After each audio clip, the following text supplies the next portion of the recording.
time, we welcome members of the community to address the board. When you are called, please come up to the microphone and state your name and your address and limit your comments to 3 minutes. Please direct all comments to the board. Per established procedure, we will not respond to questions or interact with the speaker during public comment. Everyone who indicates they would like follow-up from your district will receive it from the appropriate administrator. Get my timer out.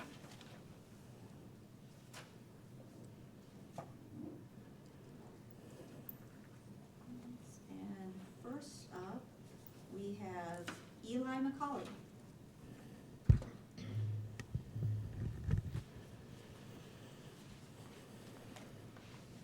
How's it going? I have a document that I'd like to hand you guys. Go ahead and have it right over there. So before I start, that is a QR code to my petition that I made last week. And I want to make sure you guys know it's real and it's not fake. So hello, my name is Eli McCauley, and I'm a senior and student athlete at Forest Hills Northern. I've had the honor of serving as captain of both the football and lacrosse teams. I'm here tonight on behalf of myself and over 1,000 people who signed my petition urging the district to maintain 2 certified athletic trainers at Forest Hills Northern. With the district's continued investment in new state-of-the-art athletic facilities, it's equally important that we invest in the safety and well-being of the students who use them. Unfortunately, reducing from 2 athletic trainers to 1 in the last couple of weeks has already compromised that safety. Northern now hosts multiple games and practices at the same time on 2 competition fields. Our remaining trainer is already overloaded, taping, hydrating, evaluating injuries, and covering multiple sidelines. When even routine needs, like giving water at football practices, become difficult, it shows how thin our support has been stretched. Professional guidelines from the National Athletic Trainers Association recommend roughly 1 athletic trainer per 300 student athletes. Last year, Northern recorded having roughly 645 active athletes. 1 trainer simply cannot meet that standard of safely or sustainably. Central currently has 2 trainers, yet Northern has 1, but Northern is bigger. There's also a human side of this issue. Our female athletes have lost a trusted trainer for personal and sensitive health concerns. This is why it's so important to keep Mary Pennington as a second athletic trainer and bring her back. And while coaches receive CPR and AED training, they are not trained medical professionals with the expertise required to manage concussion protocols, heat illness, or orthopedic injuries. Without proper medical coverage, we risk both burnout for our remaining trainer, Alex, and harm to our athletes. Families choose Forest Hills because of its excellence in academics, athletics, and student well-being. Maintaining a second athletic trainer is not an expense.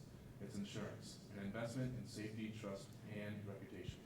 I love this school. I've worn this jersey with pride for 4 years and Northern Blue my whole life. I want to leave Northern better, safer, and stronger for the next generation of Huskies. Thank you for listening. Do you guys have any questions that I can answer? So, thank you very much. Appreciate it. Thank you.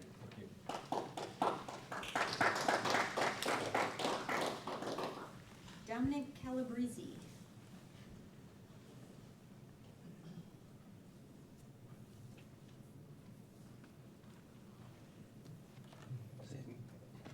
Say name and address? Yeah. All right, Dominic Calabrese, 2576 Blackberry Lane, Grand Rapids Township. Basically, I'm not sure if this is the right venue to bring this up, but I was recently watching a friend of mine's kids and walk them to school at Knapp Forest Elementary, and it was great for 90% of the walk.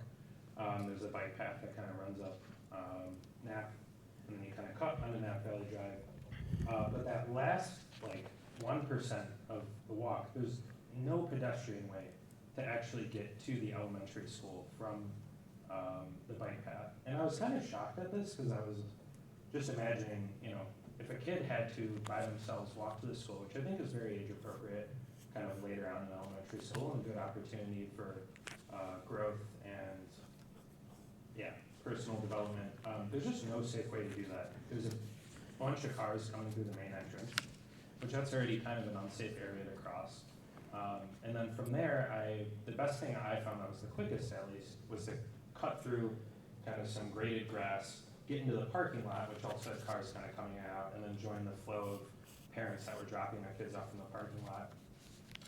The other option, if I had my kid walking to school by themselves, I would tell them to do was maybe keep going over to Alcott, which is that kind of, seems like a private road, but not really. And seems like it hits less traffic, because I guess the buses go up that way. You could walk up that way and then kind of curve to the right. There's no sidewalk or anything, and then get to the school. But, you know, I've heard a little bit, I'm kind of new to the area, about busing issues. I personally care a lot. My kids are not yet of school age, but I would want them to be able to have a way to independently get to school and safely, and be able to trust that for their own development. So yeah, I don't know if this is the right venue for that, but it was just kind of shocking that there's like no way for a pedestrian to make it all the way to the front door of the school. I called the principal about this, very sympathetic, it was nice talking to her, nice to meet her. And she had mentioned that some kids do walk through the actual like, forest preserve behind there, because there's paths back there. And that's great, but not really an option if you're coming from the other direction.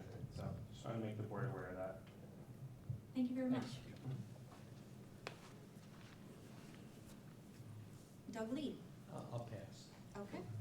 Vince Monahan. I'll have some materials.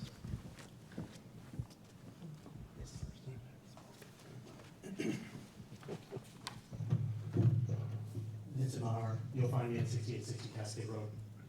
My speech reflects my views only and no affiliated organization.